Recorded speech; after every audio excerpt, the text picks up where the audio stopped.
Le président du Conseil national de transition a reçu successivement ce mercredi Patrick Etienne, chef du bureau de la coopération suisse au Mali, et Nicolas Simard, ambassadeur du Canada au Mali.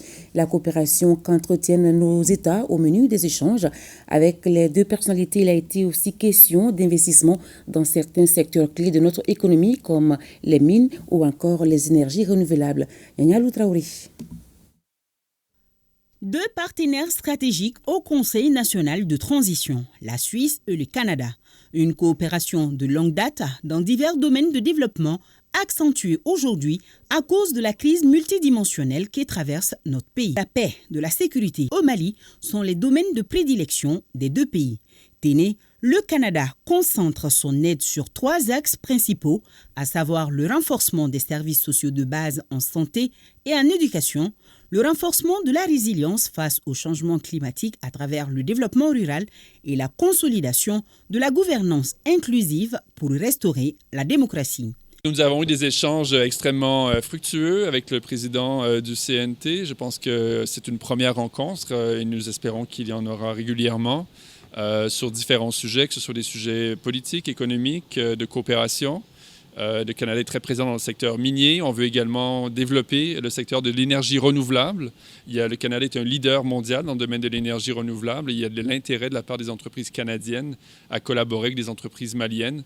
Donc ce sont des sujets d'intérêt pour nous et on espère vraiment pouvoir amplifier cette présence au cours des années à venir.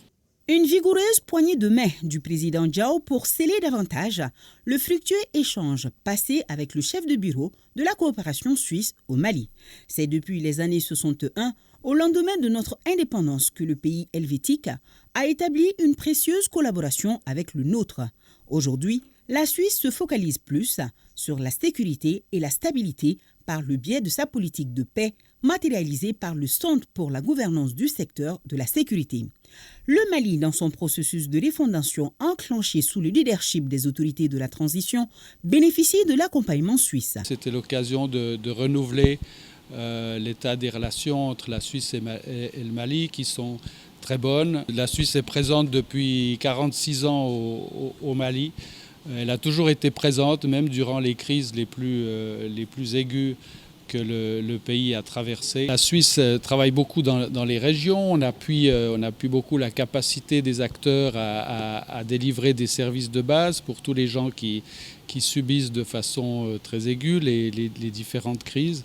Et puis la Suisse est toujours par tradition, et ça a été le cas aussi au Mali dans la région, offre toujours des services pour de l'expertise, pour des dialogues, pour de la médiation et pour, vous savez qu'il y a un savoir-faire sur la prévention, la gestion des conflits et la promotion de la paix. À noter que les projets lancés par les gouvernements suisses et canadiens s'attaquent plus aux problématiques qui freinent la pleine participation des populations à la base, un aspect des plus importants suivant les ambitions d'inclusivité de nos autorités.